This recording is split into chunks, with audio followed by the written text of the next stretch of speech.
자, 그러면 법조팀 조희원 기자와 함께 현재까지의 상황 그리고 앞으로의 전망까지 조금 더 짚어보도록 하겠습니다. 자, 조 기자, 어제 이 경호처장이 경찰 조사에 출석을 하면서 체포영장 재집행 계획이 꼬였다 이런 말이 나왔는데요. 근데 또 오늘 김성훈 차장은 경찰 조사에 불응을 했습니다. 지금 경호처가 뭔가 여러 가지 전략을 세우고 있는 것 같은데 공조본 수사에 어떤 영향 미칠 것으로 보이나요? 네, 일단 당초에 공조부는 이 박 처장이 경찰 조사에 불응을 하면 체포영장을 청구해서 신병을 확보하고 그래서 경호처의 지휘력을 약화시킨 다음에 대통령을 체포하는 수준의 계획을 논의했던 것으로 알려졌습니다. 네. 그런데 어제 말씀하신 것처럼 박 처장이 스스로 경찰에 나오면서 사표까지 던졌잖아요. 김성훈 차장이 직무를 대행하게 됐는데 그래서 박 처장의 신병을 확보하는 게 의미가 없게 된 거죠. 그래서 공조수사본부가 허를 찔렸다 이런 반응이 나왔습니다. 그런데 이 직무 대행을 하게 된 김성훈 차장은 말씀하신 것처럼 오늘 경찰 출석 조사에 불응을 했습니다. 네. 3차 요구였는데 불응했기 때문에 체포영장을 청구할 가능성이 높아진 거죠. 이 박 처장에서 김 차장으로 대상이 바뀌었을 뿐 이 경호처의 지휘력을 약화한 다음에 공수처가 이 대통령 체포를 한다는 전략은 아마도 그래서 그대로 갈 것으로 보입니다. 예. 조금 전에 김상훈 기자의 이 중계에서도 전해드렸지만 공수처는 이미 윤 대통령 체포를 대비해서 질문지가 한 200쪽이 넘는 분량을 준비한 것으로 전해지고 있습니다. 그러니까 체포해서 조사를 하겠다는 이 공수처의 입장에는 변화가 없는 겁니다. 네. 근데 변수가 하나 또 나왔는데요. 이 최상목 대통령 권한대행입니다. 네. 이 최 권한대행이 어제 이 박종준 경호처장의 사표를 즉시 수리를 하면서 갑자기 여야가 합의해서 이 위헌적인 요소가 없는 특검법을 마련해달라 이렇게 얘기를 했습니다. 예. 네, 돌이켜보면 앞서 이 민주당이 이미 특검 후보자 추천권을 여야가 아니라 제3자인 대법원장한테 맡기는 내용으로 특검법을 발의를 했습니다. 그렇죠. 그리고 야당이 후보자 재추천을 요구하는 권한인 이 비토권도 그 안에는 넣지를 않았어요. 그런데도 국민의힘은 이 내란 특검법을 당론으로 부결을 시킨 상태입니다. 그러니까 여야가 모두 동의하는 합의된 특검법이 나오기는 힘든 상황인데 이걸 최 권한대행도 알고 있을 거란 말이죠. 그런데도 최 대행이 이 체포영장을 재집행하지 말고 여야가 더 합의해서 특검을 하자고 제안을 한 겁니다. 그러니까 야당은 체포영장 재집행 전까지 시간 끌기를 하려는 거다 이렇게 비판을 하고 있습니다. 공조부는 일단은 이 최 대행의 제안은 대통령 수사와는 관계가 없다.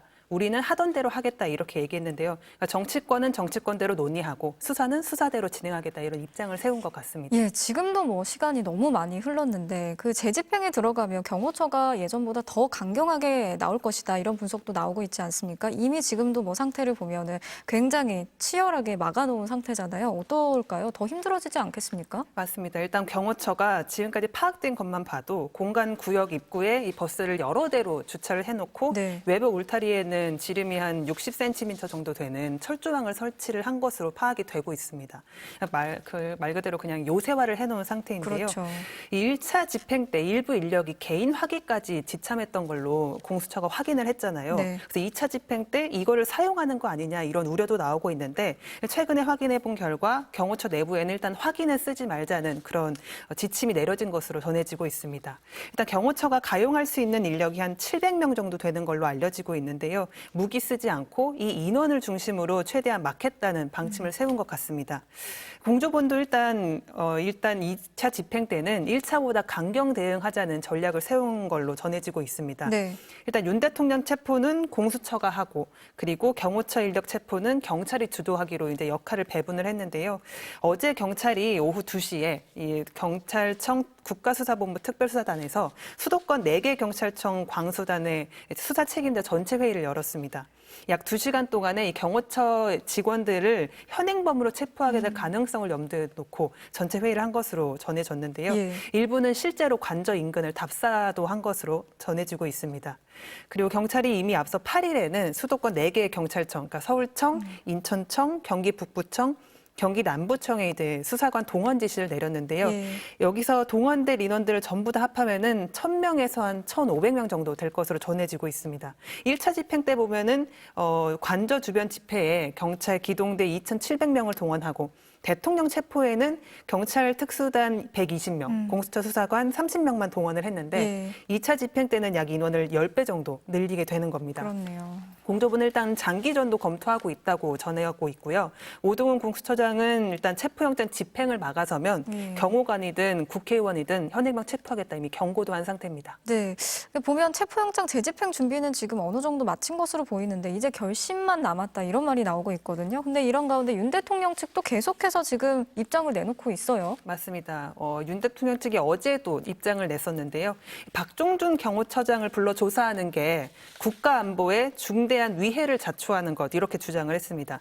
그러면서 작금의 상황은 자신의 임무를 다하는 이들에 대해서 그 소임을 저버리게 하는 것이며 국가 안보마저 개의치 않겠다는 비정상적인 행위라고 주장을 했습니다. 그러면서 이 내란 우두머리 혐의를 받고 있는 윤석열 대통령에 대한 체포영장 이 집행을 하는 게 불법이라면서 공수처와 경찰에 책임을 물어야 한다 이렇게 얘기를 했습니다. 그러면서 이 권영세 국민의힘 비대위원장은 어제 이 윤석열 대통령을 관저에서 수갑을 채워 끌고 가는 거는 국격을 엄청나게 떨어뜨리는 거라고 얘기를 했습니다. 수갑을 채운다는 방침도 나오지 않았는데 먼저 수갑을 언급한 겁니다. 이거에 대해서 어제도 곧바로 이 대법관인 천대여 법원 행정처장은 발부된 영장이 집행되지 않는다는 것도 국격에 손상이 가는 일이라고 일축을 했습니다. 이에 대해서. 어쨌든 여당 지도부나 윤 대통령의 변호인단이 이렇게 수갑까지 언급하면서 이런 말을 하고 있는 거는 윤 대통령이 약자라는 프레임을 만들려고 하는 걸로 보이는데요. 윤 대통령의 측근인 석동현 변호사는 이 체포영장 집행이 잘못하면은 내정까지 갈 수도 있다 이렇게 얘기를 했습니다. 사실상 대국민 협박을 늘어놓고 있다는 비판이 법조계에서 나오고 있습니다. 일단 수하들이 다 구속되는 동안에 이 내란 우두머리 피의자인 윤 대통령이 조사를 거부해서 생긴 일이잖아요. 그렇죠. 그런데 그런 얘기는 하지 않고 앞으로도 이 극우 지지자들에게 정치 선동을 하는 전략을 계속 쓸 것 같습니다. 그러니까요. 지금 시간을 끌수록 본질이 계속 흐려지고 있는 상황이고 더 어려워질 것 같은데 공수처가 빨리 좀 집행에 나서야 할 것 같습니다. 조희원 기자 잘 들었습니다.